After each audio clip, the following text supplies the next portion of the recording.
আমাদের হাতে আজ যে সূত্রটি রয়েছে এটা পড়ার সময় আমার নিজেরই ছোটবেলার কথা মনে পড়ছিল। আচ্ছা। সেই সব গল্প যা আর কি দাদু দিদাদের মুখে শুনে রাতের বেলা একা বাথরুমে যেতে ভয় লাগতো। একদম একদম সবারই এমন অভিজ্ঞতা আছে। আজকের গল্পটাও ঠিক তেমনই। নাম মধ্যরাতে কাঁদে অজানা বাচ্চা। চলুন এই গল্পের গভীরে ডুব দেওয়া যাক। নিশ্চয়ই। গল্পটা শুরু হচ্ছে বেলেপাড়া নামের একটা গ্রাম দিয়ে। আর এই ধরনের গল্পের পরিবেশটা কিন্তু খুব গুরুত্বপূর্ণ। হ্যাঁ, পরিবেশটাই তো অর্ধেক ভয় তৈরি করে দেয়। হ্যাঁ, এখানেও তাই।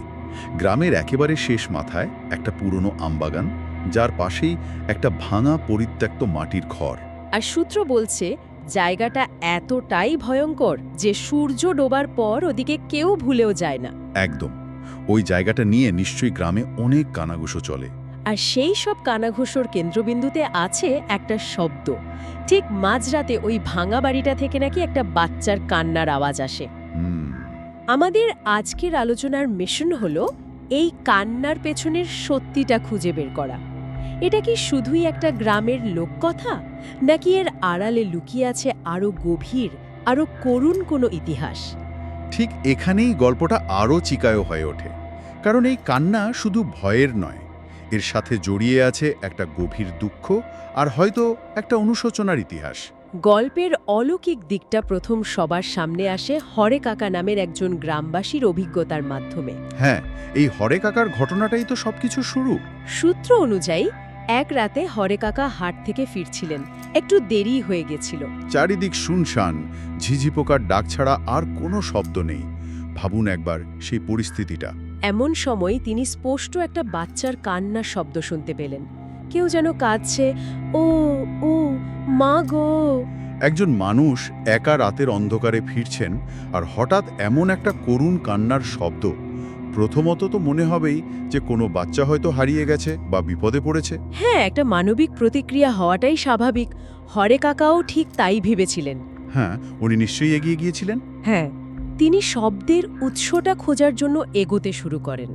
কিন্তু অবাক করার মতো ব্যাপার হলো, শব্দটা আসছিল ওই পরিত্যক্ত আমবাগানের ভেতর থেকে। এমন একটা জায়গা যার আশেপাশে কোনো মানুষের বাড়িঘর নেই। ঠিক, তিনি যত এগোচ্ছেন শব্দটা যেন ততটাই স্পষ্ট হচ্ছে। কিন্তু যেই মুহূর্তে তিনি সাহস করে আমবাগানের ভেতরে পা রাখলেন, কি হলো? কান্নাটা হঠাৎ করে থেমে গেল। চারিদিকে কবরের মতো নিস্তব্ধতা। এই মুহূর্তটাতেই কিন্তু গল্পের মোড় ঘুরে যায়। ভয়টা অন্য মাত্রা পায়। কেন? কারণ এতক্ষণ পর্যন্ত ঘটনাটাকে একটা ভুল শোনা বা মনের ভুল বলে চালিয়ে দেওয়া যেত, কিন্তু এরপর হরে কাকা যা দেখলেন তার কোনোভাবেই উড়িয়ে দেওয়ার উপায় ছিল না। ঠিক তাই। তিনি যখন ভয় পেয়ে পিছু ফিরলেন, দেখলেন মাটিতে ছোট ছোট ভেজা পায়ের ছাপ। ভেজা পায়ের ছাপ? হ্যাঁ, কিন্তু আশেপাশে কেউ নেই। এই ভেজা পায়ের ছাপের ব্যাপারটা শুনলেই তো গা ছমছম করে। এটা তো আর সাধারণ কোনো শোনার ভুল হতে পারে না। গ্রামে নিশ্চয়ই এই নিয়ে তোলপাড় হয়ে গিয়েছিল। তা তো বটেই। অবশ্যই। এই ভেজা পায়ের ছাপটাই তো আসল প্রমাণ, তাই না? যে হরে কাকা কিছু ভুল দেখেননি বা শোনেননি।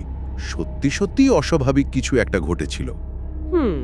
একটা ক্লাসিক ভৌতিক গল্পের যা যা উপাদান থাকা দরকার তার সবই কিন্তু এই ঘটনায় আছে। রাতের নিস্তব্ধতা, একজন একা পথিক, একটা ব্যাখ্যাতীত শব্দ, আর শেষে এমন একটা চাক্ষুষ প্রমাণ যা কোনো সাধারণ যুক্তি দিয়ে মেলানো যায় না। একদম। এই পায়ের ছাপটাই গল্পে প্রথম সত্যিকারের ভয়ের জন্ম দেয়। হরে কাকার এই অভিজ্ঞতার পর যখন খবরটা গ্রামে ছড়ালো, তখন নিশ্চয়ই প্রবীণরা মুখ খুলতে শুরু করেন। হ্যাঁ, কারণ গ্রামের এই ধরনের জায়গা নিয়ে সবসময় কিছু পুরনো ইতিহাস বা লোককথা থাকে, যা সবাই জানে কিন্তু হয়তো বলতে ভয় পায়। আর তখনই গল্পের গভীরে থাকা আসল ইতিহাসটা বেরিয়ে আসে গ্রামেরই এক প্রবীণ চরিত্র কুসুম দিদার মুখ থেকে। কুসুম দিদা? হ্যাঁ, সবাই যখন এই ঘটনা নিয়ে নিজেদের মতো করে জল্পনা কল্পনা করছে, কুসুম দিদা খুব শান্ত গলায় বলেন, ওটা মানুষ না, ওটা ওই বাচ্চা। এই একটা কথাই তো যথেষ্ট। ওটা ওই বাচ্চা। মানে গ্রামের পুরনো মানুষরা এই বাচ্চার অস্তিত্বের কথা আগে থেকেই জানতেন। ব্যাপারটা কি ছিল আসলে? কুসুম দিদার মুখ থেকেই গ্রামের মানুষরা জানতে পারে প্রায় 20 বছর আগের এক মর্মান্তিক ঘটনার কথা। 20 বছর আগের ঘটনা? হ্যাঁ, ওই ভাঙা ঘরেই এক অবিবাহিত মায়ের সন্তান হয়েছিল। কিন্তু সেই সময়ের সমাজ লোকলজ্জার ভয় এতটাই মারাত্মক ছিল যে জি। সেই মা তার সদ্যজাত শিশুটিকে ওই আমবাগানে ফেলে রেখে গ্রাম ছেড়ে পালিয়ে যায়। কি সাংঘাতিক! তার মানে শিশুটিকে জীবন্ত অবস্থায় ফেলে রেখে চলে গিয়েছিল? হ্যাঁ, সূত্র অনুযায়ী পরদিন সকালে যখন গ্রামের মানুষ শিশুটিকে খুঁজে পায় তখন ঠান্ডায় আর অনাহারে সে মারা গেছে। ভাবা যায় না। এই ঘটনার পর থেকেই নাকি প্রতি অমাবস্যার রাতে ঠিক মাঝরাতে ওই আমবাগান থেকে বাচ্চার কান্নার শব্দ শোনা যায়। তার মানে এই কান্নাটা আসলে সেই ফেলে যাওয়া শিশুটিরই কান্না? হ্যাঁ। তাহলে এই ভৌতিক ঘটনাটার শিকড় আসলে একটা সামাজিক ট্র্যাজেডিতে লুকিয়ে আছে। লোকলজ্জা, এই একটা শব্দের চাপ যে কতটা ভয়ঙ্কর হতে পারে, এটা তার একটা চরম উদাহরণ। ঠিক তাই, একজন মা তার সন্তানকে মৃত্যুর মুখে ঠেলে দিতে বাধ্য হচ্ছেন। আর এখানেই গল্পটা আর শুধু একটা সাধারণ ভূতের গল্প থাকে না, এটা একটা সমাজের প্রতিচ্ছবি হয়ে ওঠে। একদম। যদি আমরা একটু গভীরে গিয়ে ভাবি, এই ভূতের কান্না আসলে কিসের জন্য? এটা ভয় দেখানোর জন্য নয়, এটা আসলে সেই হারিয়ে যাওয়া জীবনের জন্য একটা আর্তনাদ। যে স্নেহ, যে মায়ের কোল সে পায়নি, তার জন্য একটা আকুতি। ঠিক, এই ভূতের অস্তিত্বটা আসলে ওই গ্রামের অতীতের এক ভুলের জীবন্ত স্মৃতিস্তম্ভ হয়ে দাঁড়িয়ে আছে।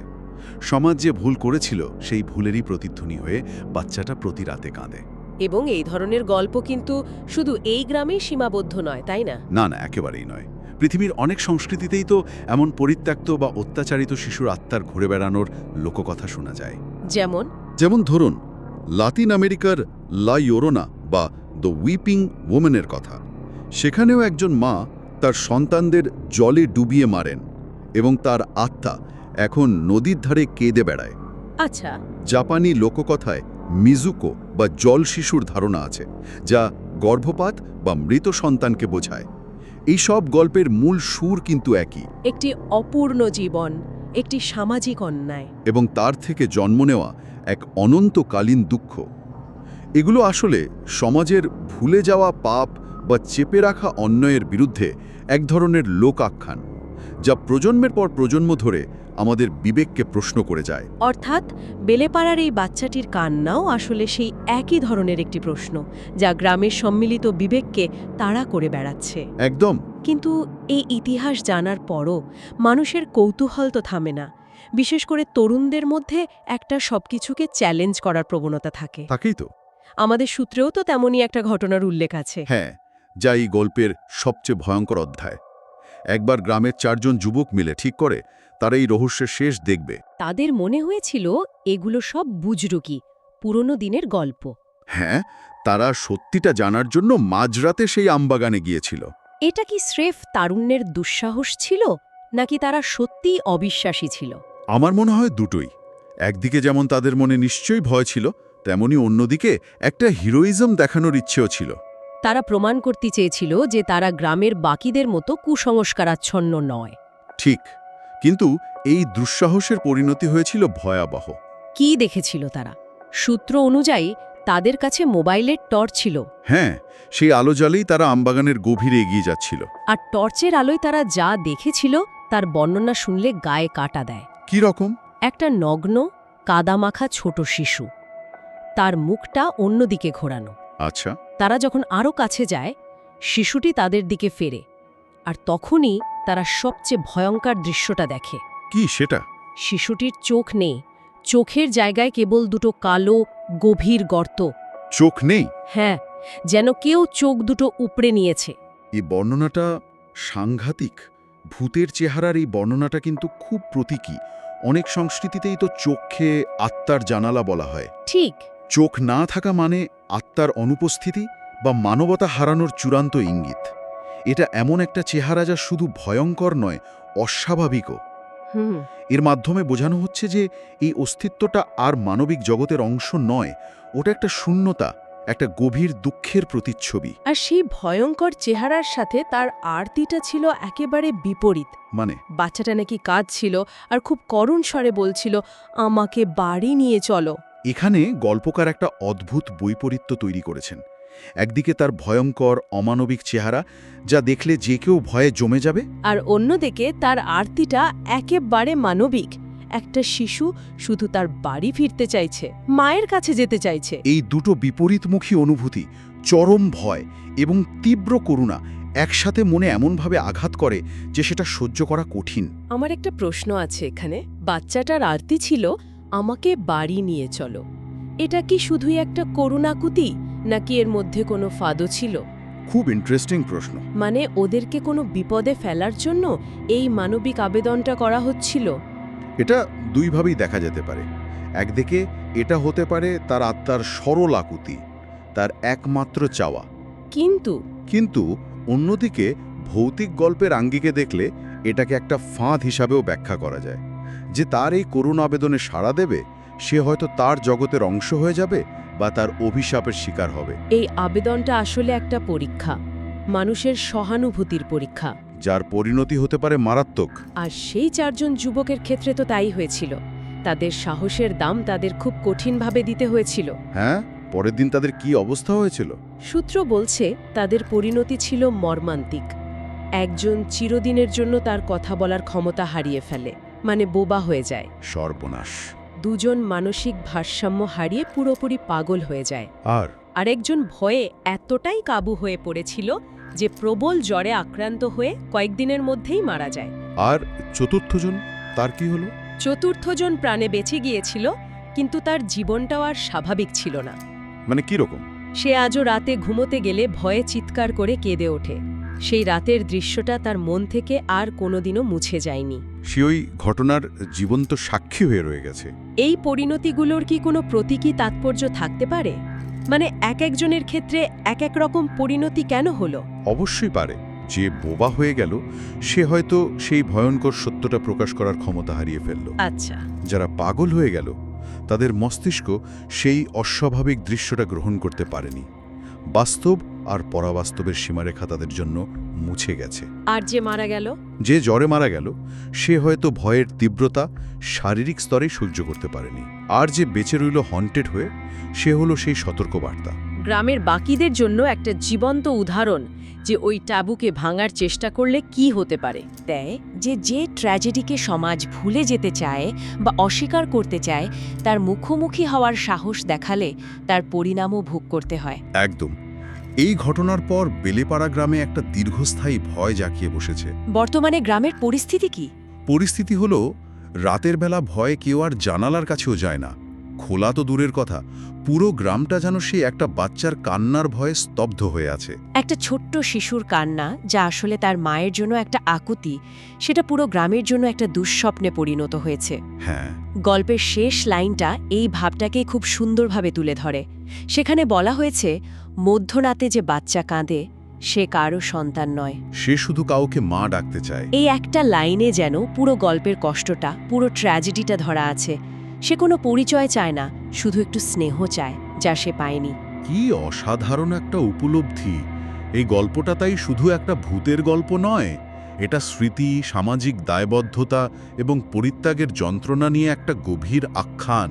বাচ্চাটার কান্নাটা আসলে গ্রামের সম্মিলিত অপরাধবোধের প্রতিধ্বনি। একদম, একটা ভুলে যাওয়া ট্র্যাজেডি যে কিভাবে একটা পুরো সম্প্রদায়কে বছরের পর বছর ধরে তাড়া করে বেড়াতে পারে, এটা তার একটা জ্বলন্ত উদাহরণ। তাহলে সব মিলিয়ে যদি আমরা দেখি, একটা করুণ অতীত কিভাবে একটা ভয়ঙ্কর বর্তমান তৈরি করেছে। একটা নিষ্পাপ শিশুর আর্তনাদ, যা তার মায়ের কোল খোঁজার আরতি ছাড়া আর কিছুই নয়। সেটাই লোকলজ্জার ভয়ে চাপা পড়ে গিয়ে একটা অভিশাপ হয়ে ফিরে এসেছে। আর সেই অভিশাপ আজ পুরো গ্রামের দুঃস্বপ্ন। যে যুবকরা সেই অভিশাপকে তুচ্ছ করেছিল, তারা তার ভয়ঙ্কর রূপ দেখে ধ্বংস হয়ে গেছে। একদম। আর এই আলোচনাটা শেষ করার আগে একটা প্রশ্ন রেখে যেতে চাই। বলুন। গল্পটা তো শেষ হলো, কিন্তু একটা প্রশ্ন থেকেই যায়। এই যে মধ্যরাতের কান্না, এটা কি শুধুই ভয়ের উৎস, নাকি এটা আসলে এক গভীর দুঃখের প্রতিধ্বনি, যা সেই সমাজকে, সেই সামাজিক কাঠামোকে নিরন্তর প্রশ্ন করে যায়, যার কারণে সেই শিশুটিকে একদিন একা মরে যেতে হয়েছিল?